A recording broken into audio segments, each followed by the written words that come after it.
11월 14일 살아계신 하나님의 말씀 요한복음 3장 16절부터 18절 말씀을 가지고 심판과 구원이라는 제 말씀을 드립니다. 우리 그리스도인들의 신앙은 우리 스스로가 내가 죄인이라고 하는 그 각성이 먼저 있고 첫 단계로, 그리고 그 때문에 죄책을 느끼게 되고 깨닫고, 그러면 그 죄값에 대한 해결책을 어떻게 할 거냐는 이 간구하는 마음으로부터 신앙이 시작되죠. 그 마음이 봉착되는 첫 번째 관문이 바로 심판의 문입니다. 내가 죄를 내서 심판을 받게 되는데 이룰 줄 알고 그 심판의 문을 열고 들어갈 수 있는 열쇠가 있는데 바로 구원입니다. 이 구원의 열쇠를 얻은 자가 심판의 문을 통과해서 천국에 이르러가죠. 거기에서 영생을 얻어 누리게 되는 일련의 과정을 밟는 게 그게 우리 그리스도인의 평생에 걸친 신앙 과정이죠. 이걸 일컬어 철로 역정이라는 거예요. 하늘 가는 길을 지금 참 그 과정을 하나하나 밟고 간다. 존 버년 목사님 저서인 그 철로 역정의 내용이 바로 그건데, 그 주인공인 그 크리스천이 나오잖아요. 그 크리스천의 멸망의 도시, 우리가 말하면 장망성을 떠나가지고 천성을 향해 나가는 순례 여정을 담고 있지. 크리스천 죄의 짐, 그걸 지고 괴로워하다가 어떻게 우연히 한 전도사, 이번젤리스트라고 그러나요? 그 존자를 만나가지고 인도를 받아서, 그래 갔구나, 난 천성을 향해 가야 돼. 출발해서 멸망의 도시인 장망성을 떠나가지고 구원의 길을 걸어가게 되는데, 그 어깨에 맨 무거운 죄의 짐은 글쎄 십자가를 만나는 그 언덕에서 자기도 모르는 사이에 그만 벗겨져가지고 사라져버리고 홀가름하게 되는 거야. 그럼 다 끝났나? 이제 나는 이제 천성에 가는 거야? 그게 아니라 천성에 가는 그 과정 중에 쉽지 않은 그 과정이 남아있다. 크리스천은 절망의 늪, 허영의 시장, 의심의 성, 이런 등의 상징적인 그 장소와 인물들을 거치면서 믿음, 소망, 경건, 영적 지식, 이런 것 조력자들을 만나가지고 도움을 받으면서 그 위험스러운 정말로 그런 고통스러운 과정을 지나서 무사히 조금 이겨나가서 가게 되는데, 그런데도 또 역시 방해하는 고집, 세상에 있었던 경험과 지혜, 또 영적 무지, 이 같은 방해자들 해가지고 참 여러 가지 유혹을 받게 돼요. 그런 우여곡절 끝에 천성으로 가는 수많은 고난과 시험을 이겨내고 마침내 동반자로 걷던 소망과 함께 죽음의 요단강을 건너서 천성에 도착해가지고 영원한 안식과 구원을 얻게 된다고 하는 내용이지. 이게 우리 그리스도인들의 심판과 구원의 시말에 대한 총정리라고 할 수 있어요. 그렇게 잘 표현할 수가 없어요. 우리 신앙의 가장 근본적인 질문, 다시 말해서 하나님이 우리를 얼마나 사랑하시는지, 그리고 그 사랑 안에서 우리가 어떻게 반응해야 하는지에 대한 아주 귀한 통찰을 주지요. 하나님께서 우리를 향한 무조건적이고 절대적인 사랑의 선언이고, 동시에 우리에게 주어진 가장 위대한 선택의 기회인 그 믿음으로 인해 가지고 예수 그리스도를 영접하게 되고 그의 죄사함을 받은 자로서의 책임을 다하는 이생의 삶에 대한 의미를 깨닫고, 어떻게 이렇게 잘 살아야겠구나, 그 생각과 뜻대로 정한 대로 실행해 나가게 되는 것. 이게 우리 인생이죠. 이게 그리스도인이 걸어가는 인생 역정입니다. 구원이 바로 죄인으로서의 우리 심판 결과임을 잘 깨달아야 돼요. 주님께서는 이것을 역설적으로 말씀하고 설명합니다. 오늘 본문의 요한복음 3장 7절 보니까 하나님이 그 아들을 세상에 보내신 것은 세상을 심판하려 하시는 게 아니고 그런 마음에 세상에 구원을 받게 하려 하심이라고 말씀하고 있어요. 심판이 목적이 아니다. 하나님의 근본적인 뜻은 심판이 아니고 구원이 목적이다. 그래서 심판으로 판단하시고 믿음을 고백하고 회개하는 얘기는 그래 심판해 봤더니 공소사유가 없어? 이게 검사적인 이유를 가지고 구원을 선고하시는 거야. 이 사람은 구원받은 자로서의 삶을 시작하게 공소사유 없음 이렇게 하는 거야. 이것이 인류를 향한 하나님의 지극한 사랑의 표현인 거예요.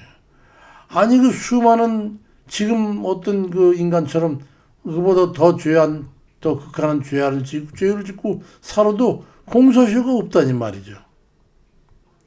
어쩌면 지금 세상의 법도 하나님의 그 사랑처럼 너무나 그렇게 사랑이 넘쳐가지고 도적놈, 살인범, 또 뭐 의심받고 있고 말이죠. 거짓말쟁이, 온갖 갈취 일을 했는데도 다 공소시효가 없다는 거예요. 참 하나님 은혜가 그보다 더 크지. 뒤에서 요한복음 3장 18절에 보니까 그를 믿는 자는 심판을 받지 아니하는 것이고 믿지 아니하는 자 하나님의 독생자 이름을 믿지 아니함으로 심판을 받은 것이라고 말씀하고 해가지고 하나님께서 아들을 보내신 목적은 구원이지만 그 구원의 기회를 거절하고 외면하는 것은 심판의 결과를 가져온다는 거야. 역설적인 것 같지만 정설이고 정설인 것 같지만 역설인 이 은혜의 복음을 잘 믿고 받아들여야 돼. 노아의 방주와 같이 하나님께서 세상을 심판으로 작정하셨지만은 그 하나님께서 권고한 복음을 듣고 노아와 그 가족들은 믿음으로 구원의 방주에 들어가서 구원을 얻게 됐잖아요. 근데도 그 반대 방향에 반대편에서는 다 허락받고 다 요구를 받고 다 요청을 받았지만은 구원 거절하고 방주밖에 선택한 이들은 심판을 받은 거예요. 그 심판의 결과는 영원한 멸망, 물의 심판을 받고 소멸된 거죠. 심판을 은혜로 받은 이들은 구원을 얻는 것이고 구원을 거절하는 이들은 심판에 의해서 영원한 형벌로 들어가는 이게 바로 구원, 이 심판이라는 역설적인 진리예요.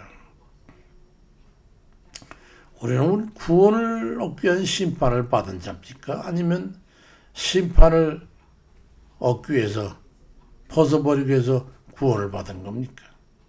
근데 심판을 우리가 당할 수밖에 없는 구원을 거절하는 자니 누가 그를 구원할 수가 있겠습니까? 그 사랑은 선택이에요. 하나님의 사랑은 강제로 주어지는 게 아니라 선택적이라는 것을 깨달아야 돼.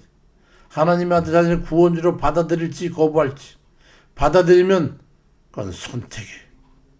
그 구원받는 거예요. 거절하면 그 심판을 받는 거예요. 하나님의 사랑을 겸손히 받아들이고 예수 그리스도를 구주로 믿고 고백하면 우리는 구원을 얻어서 영원한 생명에 이르게 되지만 거절하고 그 구원의 복을 거절하면 심판과 영원한 멸망으로 이어지는 당연한 길을 걷게 되는 거예요. 사도 바울은 읽어서 에베소 2장 8절에 너희가 그 은혜를 인하여 믿음으로 말미암아 구원을 얻었나니 이건 너에게서 난 것이 아니고 하나님의 선물이라고 말씀합니다. 그러니까 사랑을 받아들일 것인지 거절할 것인지 이건 선물을 받을 건지 안 받을 건지 이 선택하는 것 같은 거예요. 구원이냐 멸망이냐를 결정짓게 되는 거예요.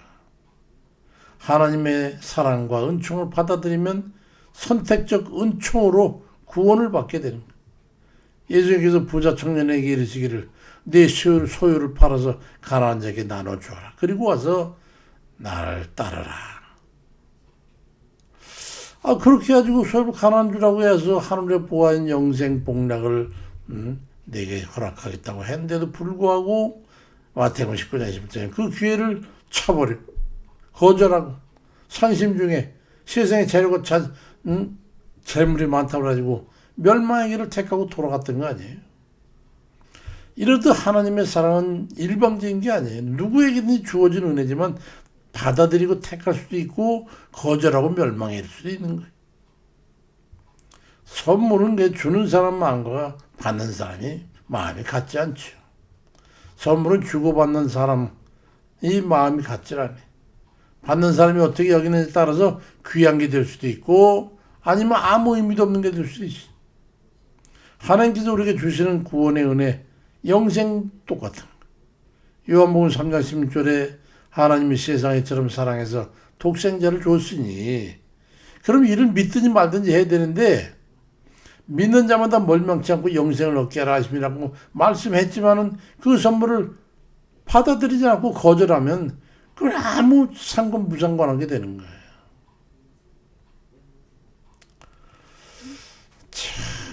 마치 한 농부가 말이죠.